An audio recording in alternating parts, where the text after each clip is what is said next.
darling. But isn't music in there? No, sweetheart. It's way far away. It comes to us through the air. Grandma is far away, too. Could she come through the air? Well, yes, she could, but not exactly the same way. Even then, I doubt if she would. Did Grandma have a radio when she was a little girl? No, dear. You and your daddy and I have lots of things your grandma couldn't have when she was a little girl. Didn't she have enough money? Yes, love, lots of money. But there weren't any radios then. They hadn't been invented. Couldn't she buy one at the store? Not even at the store. People in those days couldn't buy the things we have, no matter how much money they had. Not an automobile? No, sweetheart. Not an automobile, nor a radio, nor electric light, nor any of the electric things Mama uses to do her housekeeping. They didn't have electricity. Gee, Mommy, were they all poor people? Wisdom from the mouths of babes. Yes, honey, I think they were poor. I think they were very poor. They had what we call money, but not the comfort, the time and labor-saving devices, the pleasures and services that we have today. Oh, yes, we're wonderfully wealthy compared to the people of your grandmother's time. What? Mommy, you just Of course said you don't that. understand, Lamb, but you will someday. Come, up to bed now. The Sandman's been waiting oh such a long time.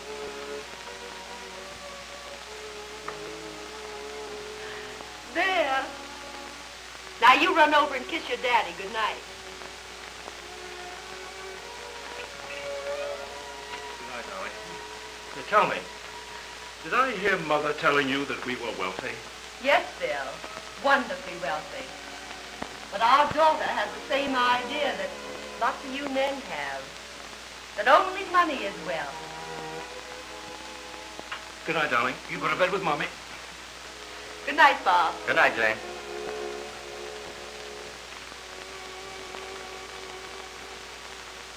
Well, Bill, I think we've been scored on. What?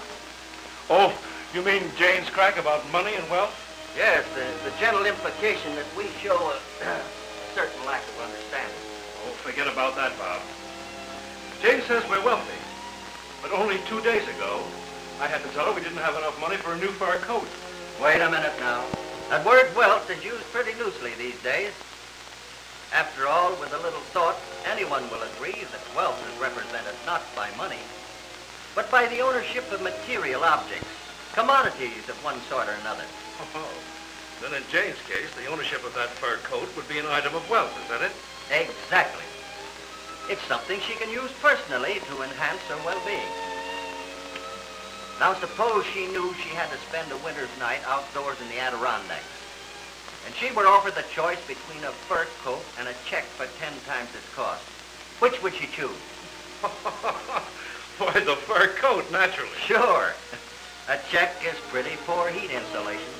Oh, but that's rather an extraordinary example, isn't it, Bob? Of course it is, Bill. But it does illustrate that fundamental values lie in commodities and not in money. Oh, yes, that's plain enough. Money, of course, is simply a device required by our complex civilization. It might be called a communication of values. Now go back far enough, biblical times, for example, and you'll find a man's wealth expressed as to the number of sheep, cattle, or whatnot that he owned. Commodities. Yes, on the hoof, as it were. Well, then the problem of any community or nation should be not how to limit production so that all shall have less, but how to increase production economically so that all may have more. In other words, if more things are produced per unit of population, everyone in general can have more. Sure. That's our real problem, Bob. And it's a tough one, too. Well, I don't know but what we're making it tough. A whole lot tougher than it really is.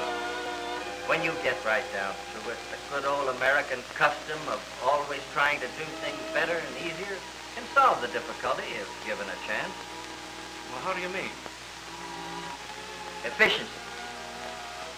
I read an article the other day that opened my eyes plenty. I'll have to send it on to you. The article's called Greater Progress Through Increasing Productive Efficiency. I tell you, Bill, it ought to be read by every mother's son who has anything to do with business or government. Increasing productive efficiency. I wonder if I get what that means. To increase productive efficiency means to develop better ways of producing and distributing new or existing commodities so that more people can have more things at less cost. Why, that takes in research, engineering, and sales, as well as manufacturing. Yes, of course. Research and invention. All sorts of technological improvements in production and economies in selling and getting the commodities into the hands of an owner. Look, I'll show you how it works. Oh, wait a minute, Bob. I'll get you some paper. Thanks. You know, Bill, we General Electric men ought to realize that fundamentally our company is in the efficiency business. Oh, yes, of course it is. We keep improving our apparatus and selling it to other industries so that they can produce more efficiently. I guess we can do without that radio.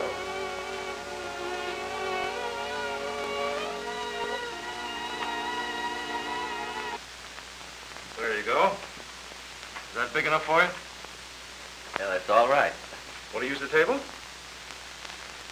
I think that's just the thing.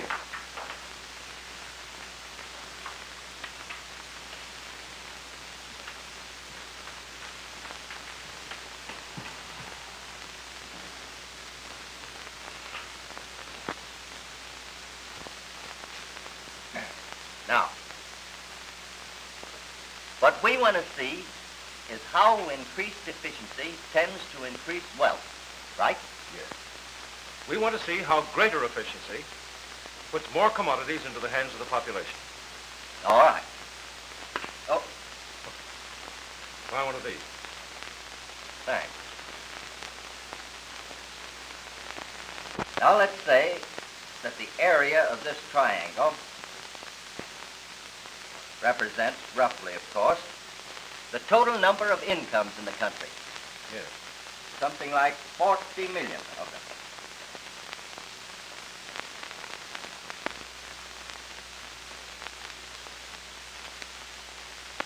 Now up here at the top, we have a very small number of large incomes. Those $10,000 and more.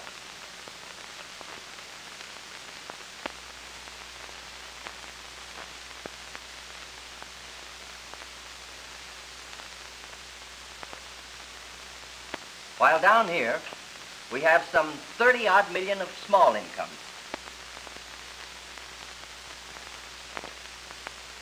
Those $2,000 and less.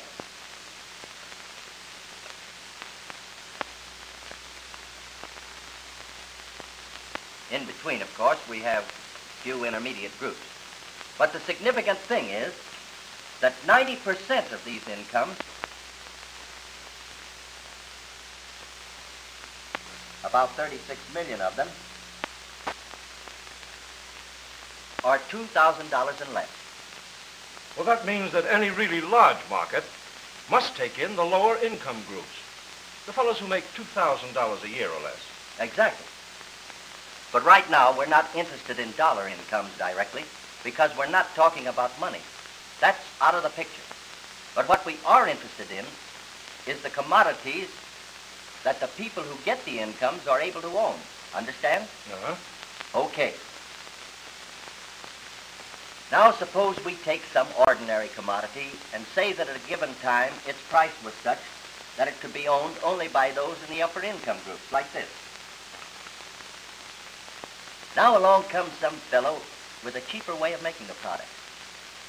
It may be a less expensive material, a faster process, or some entirely new and different fabricating method.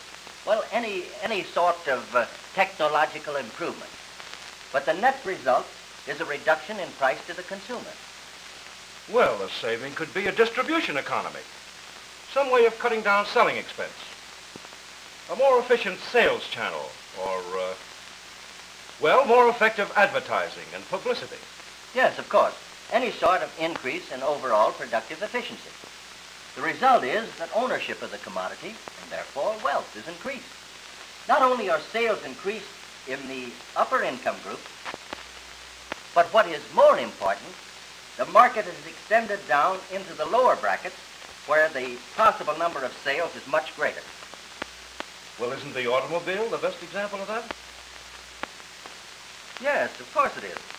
Back in 1900, there were only about 8,000 in the entire country.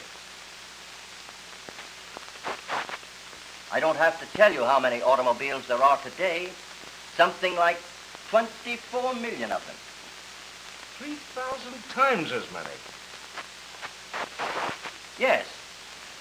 And since there are only 4 million incomes above $2,000, that means that from 18 to 20 million of these cars are owned by the people with small incomes. Do you know, Bill, that today there are 3 cars for every 4 families? While in Grandfather's time, only 1 family out of 500 could afford a horse and buggy, the individual transportation unit at a time. That is amazing when you stop and think of it, isn't it, Bob? We speak of automobiles, but there are lots of other things which also show tremendous increases. Yes, of course. Wired homes, for instance. There are about 20 million of them today. In 1900, well, I have it right here. Some figures I copied from that article. Automobiles. Well, we've covered automobiles. Wired homes. In 1900, there were 500,000 of them against 20,500,000 today. 2 million telephones then, 17 million now. Radios, bathtubs, refrigerators. Take a look at them. There's increased wealth for you. Yes, sir. And there's a story of greater efficiency, better products, and lower prices. Yes. And here's another point to consider. As price goes down, the relative value of the benefit from a commodity increases.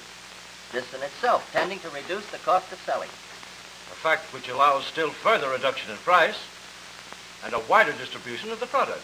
Yes, and greater distribution in turn permits the manufacturer to employ more men and buy more machines. This creates further additions to buying power and brings about a still greater market for the same and other products. By George, one single little increase in productive efficiency can be the spark which sets off a whole chain of improvements. Better products and services, or new products and services, all of which contribute to wealth. Yes. The actual picture of the operation of increases in efficiency is highly interrelated and complex. But when taken bit by bit, the mechanics of the process are obvious. Fundamentally, efficiency works 2 ways, doesn't it, Bob? It not only brings about price reductions, but it also tends to increase incomes, that is, wages.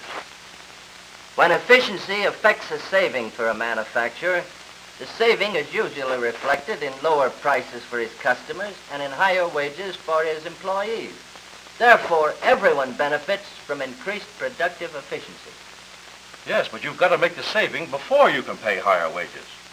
Gosh, you can't raise wages and then get nervous prostration trying to make the necessary saving in production costs. In other words, the horse always works better when he's ahead of the cart. If he's behind, he's likely to knock his teeth out on the tailboard. But, Bob, the fact that amazes me is that I've never looked at the thing this way before. Well, I'll tell you how it strikes me, Bill. It's one of the many things that we really know, but never consciously recognize until someone makes an orderly and logical presentation of the facts. I guess you're right. And the beautiful part about it is that you can so readily see the application of the idea to practically any commodity you want to mention. Yes, and probably see how better efficiency in one industry affects efficiency in another. Sure. Take aluminum cooking utensils, for instance. Well, back along when the metal was $8 a pound or so, very few people had aluminum pots and pans in those days. You're probably thinking of the electrolytic refining method, which has cut the cost of aluminum to about 20 cents a pound. Yes. And incidentally, notice that electricity made that possible. Yes, but that's only one of a great many things which electricity has made possible. What did low-cost aluminum do? Well, it brought the price of the metal way down and created an enormous market for aluminum products. Not only that, but the tremendous benefit of the thing was reflected back into the aluminum industry itself. Now, the employment figures show this rather strikingly. Before the electrolytic refining process was put into use, the aluminum producers employed only a few hundred men. Today, the number of employees is around 25,000. And this is just another sample of how efficiency promotes progress. What's the matter? Oh, nothing. Only it sort of stops you short when you think of the tremendous progress this country has made during the past 50 or 60 years. And to realize that increases in productive efficiency have been responsible for it all. Not only that, but what makes me so proud is that the outfit we work for has made many of the contributions to that progress. Yes, sir, you're right. And what's more, Bob, General Electric will go forging ahead into the future by following the same method. But just think of the new developments we have, of which we haven't yet scratched the surface. We're in a great business, Bob, but we're just getting started. It is inspiring, isn't it? You bet it is. These people who think that all we have ahead of us is a mediocre sort of replacement business make me smile. For they forget that lots of the things that have so greatly increased the real wealth of the country, that have furnished employment and incomes to millions of people, weren't even thought of 50 years ago. Airplanes, radios, motor trucks, refrigerators. Yes, and the whole AC transmission business, if you want something really big. Why, Bob, those are just a few developments. Take it from me, we haven't even begun to know anything yet. And when I think of the things we do not know, and realize the amount of business they're going to create, and the wealth, boy. It's a mighty encouraging picture, Bill. I tell you, our future is limited only by the extent to which we can increase our individual and group efficiencies. In all the stuff I've ever heard or read about the so-called theory of plenty, this is the first time that the essential element of its operation has been made clear. Yes, Bill, I think it is. We've had lots of the what and why. Now we have the how. It throws new light on our work with the company. For me, at any rate. It's more of a religion than it is a job. This business of increasing efficiency to create more wealth, to make possible the things that bring more comfort, leisure, and well-being to everyone, it's an American religion. It's a General Electric religion. Call it a religion if you want to, Bill. But to me, it's a formula. A formula for progress. That's it. Great. A formula for progress.